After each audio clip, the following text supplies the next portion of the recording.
Muita atenção, Gilmar Mendes revela o seu plano anti-Magnitsky, o seu plano para acabar com a Magnitsky. Sim, é isso mesmo que você escutou.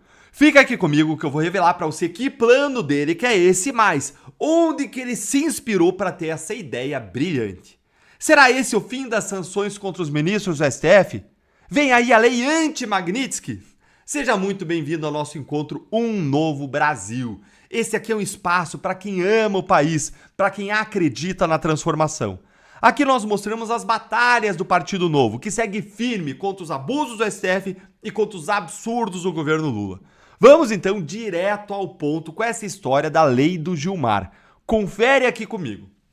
Gilmar Mendes defende lei anti-embargo para proteger autoridades e instituições brasileiras contra sanções. O ministro do STF afirmou que legislação serviria para casos como a Lei Magnitsky e que regras da Europa são inspiração. É claro, né, gente, que o Gilmar ia trabalhar nisso, afinal, eles são supremos. E seres supremos não podem ser atingidos e sancionados por nada. Aliás, quem é Donald Trump contra um ser supremo? Mas o que Gilmar está planejando aí especificamente, hein, Deltan? Vamos ver. Nós estamos nos debruçando sobre um debate de lei anti-embargos para proteger as autoridades e também aquelas chamadas entidades que sofrem as sanções secundárias, como bancos, prestadores de serviço. Então é preciso entrar um pouco nesse mundo e discutir isso. E acho que o Congresso é o locus, é o lugar adequado para esse tipo de proteção. Opa! O próprio Gilmar disse que é o Congresso e não o Supremo, o lugar adequado para esse tipo de proteção. Então o que você está fazendo discutindo isso, hein, Gilmar? Tá aí, gente. O ministro do Supremo está trabalhando numa lei. Afinal, faz muito tempo que ele atua muito mais como político do que como juiz mesmo, não é?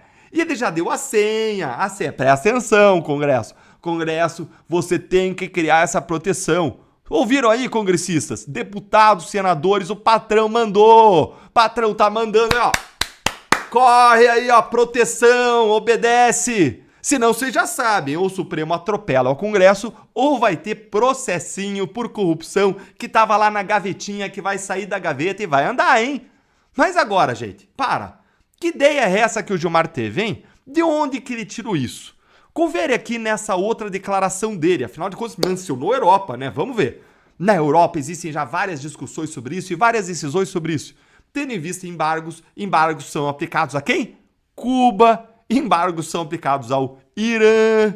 E como recentemente houve não só a cassação de vistos de autoridades brasileiras, o episódio do ministro da Saúde, mas também a aplicação da Magnitsky a um dos nossos colegas, e esse é um fenômeno que também está ocorrendo com autoridades europeias. Tá aí, gente. Na verdade, não é autoridade europeia. Os exemplos deles são Cuba e Irã. Olha aqui. Cuba e Irã. Essa é a realidade. Olha aí o nosso espelho. Duas ditaduras sancionadas pelos países ocidentais por praticarem abusos contra direitos humanos. Gilmar, então, sugere que o Brasil aprenda a burlar as sanções com esses países. Que bela ideia, hein? Que brilhante. Gênio, Gilmar. Muito bem, hein? Afinal de contas, não me surpreende a mais que admire a China, o presidente chinês, né? Vamos imitar a China, né? No controle das redes sociais. Tudo aí, ó, tudo alinhado. Uma coisa casa com a outra. Tudo junto e misturado. Mas o plano do Gilmar, gente, será que vai conseguir proteger os sancionados? Parece que o ministro ele se inspirou no Estatuto de Bloqueio da União Europeia. Essa lei ela protege empresas europeias de sanções extraterritoriais, como aquelas dos Estados Unidos, permitindo que eles se recusem a cumpri-las ao se relacionar com países sancionados. Mas a aplicação é cheia de limites. Empresas que atuam globalmente, elas precisam prestar contas aí em várias jurisdições, elas seguem presas a várias jurisdições. Ou seja, a lei do Gilmar, ela pode liberar o que ela quiser no Brasil, mas não impede os Estados Unidos de agirem contra quem eles quiserem e seguirem atuando para punir empresas que queiram atuar no território dos americanos ou que negociem com as empresas americanas. Moraes, por exemplo, ele vai continuar sofrendo todas as consequências fora do Brasil, mesmo que a lei seja sancionada. E talvez até no Brasil, afinal de contas, entidades como bancos precisam manter relações com as instituições americanas.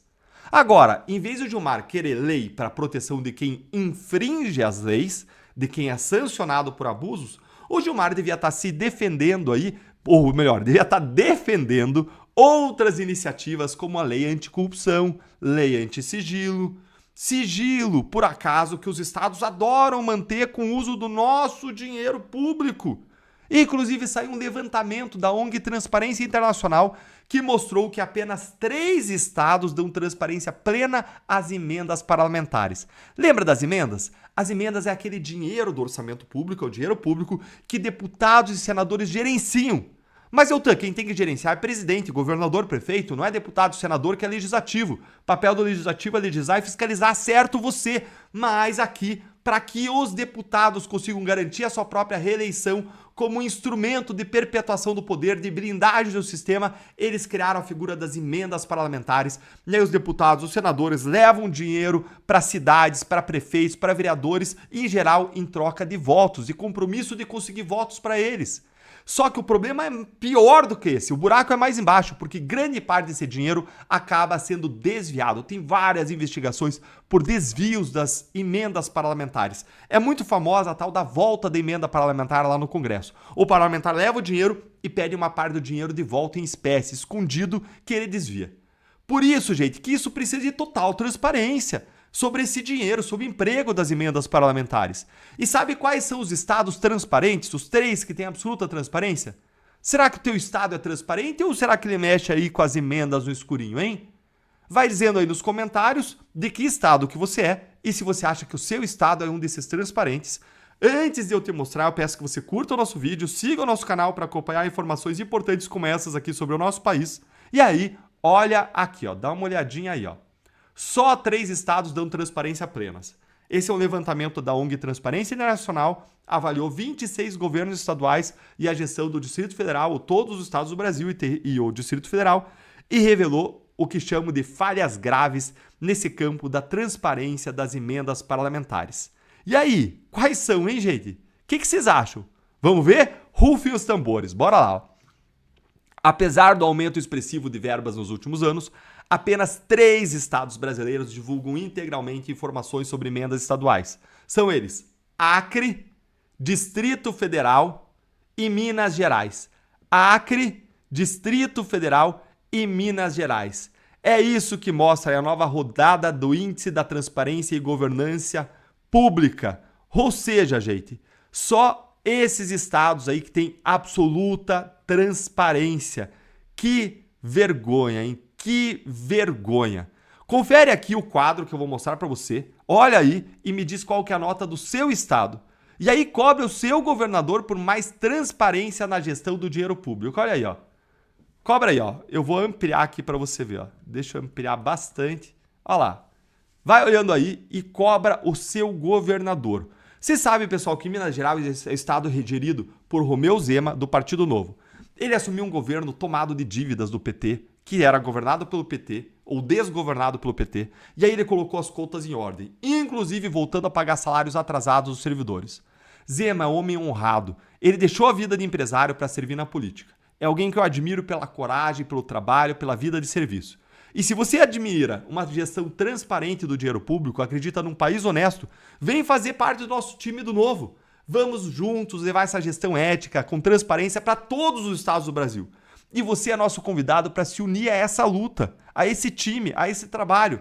E para você se filiar, basta você acessar deltandalagnol.com.br/novo ou no link que eu vou deixar na descrição, ou então nesse QR Code que eu vou mostrar aí para você agora. Basta você mirar com o seu celular aí.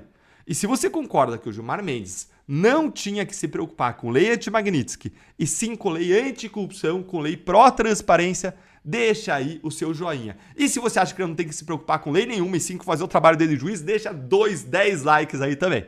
Pessoal, essa foi a nossa live Um Novo Brasil. Obrigado por estar aqui comigo e vamos juntos endireitar o Brasil. Finalmente o Senado se levantou contra o STF. Até que enfim, pessoal.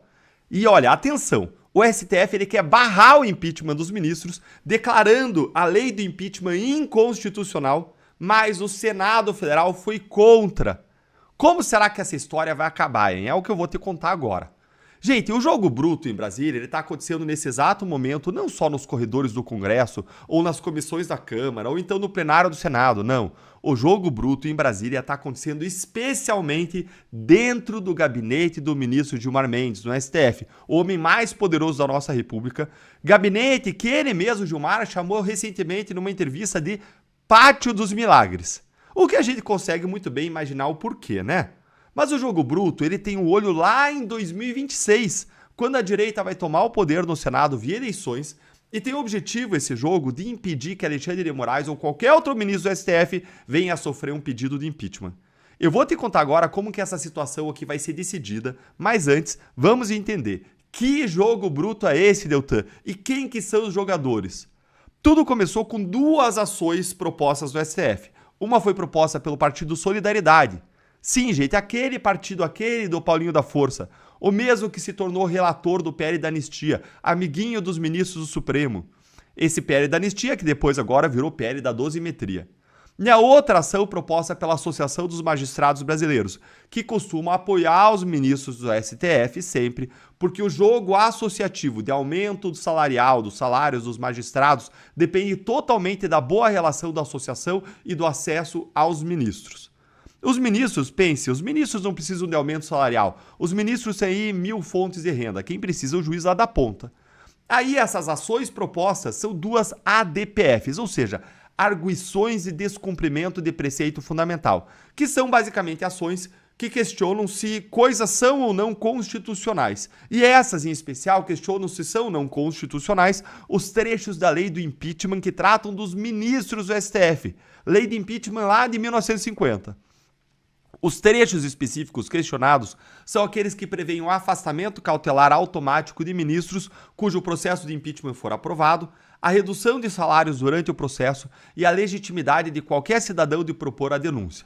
Basicamente, gente, essas duas ADPFs, elas dizem que esses trechos que eu mencionei violam garantias da lei da magistratura que estão previstas na Constituição. Essas ADPFs, acreditem vocês, caiu nas mãos de quem? De quem? Dele, Gilmar Mendes, justamente o ministro que disse textualmente, num evento político, que o STF não vai aceitar o impeachment de ministro. Pois é, gente, como o mundo é cheio de coincidências, né? Sabe o que mais é engraçado? Gilmar falou isso um dia antes dessas ações todas caírem nas mãos dele. Que conveniente, né, pessoal? Justamente quando o sistema de distribuição lá do STF de processos ia ser auditado, mas aí o STF voltou atrás e barrou a auditagem. Falta transparência, você não acha? Concorda? Deixa o seu like aí quem concorda. E olha só que aí o Senado, neste caso pontual, ainda bem não ficou parado. Pontualmente, o Senado se ergueu, se levantou e encaminhou ao STF um parecer em que defendeu a constitucionalidade da lei do impeachment também para ministros do STF, dizendo que o tribunal deve seguir o que está na lei. Leia aqui comigo esse trechinho de uma nota que foi divulgada aqui pela agência do Senado. Olha aí. A lei do impeachment cumpre o mandamento constitucional que prevê lei especial para definir crimes de responsabilidade e ritos processuais. Também defende que o afastamento cautelar e a redução temporária de vencimentos são provisórios e não violam as garantias da magistratura e que a legitimidade ativa de qualquer cidadão para protocolar pedidos de impeachment concretiza o princípio republicano e assegura o controle social do exercício do poder. E a questão agora é, o STF vai derrubar a lei do impeachment? Vai dizer que é inconstitucional? Se eu conheço bem o ministro Gilmar Mendes e a maneira como ele joga o xadrez político em Brasília, eu apostaria que Gilmar vai segurar essas duas ações para pautá-las no momento mais crítico e mais decisivo da crise política.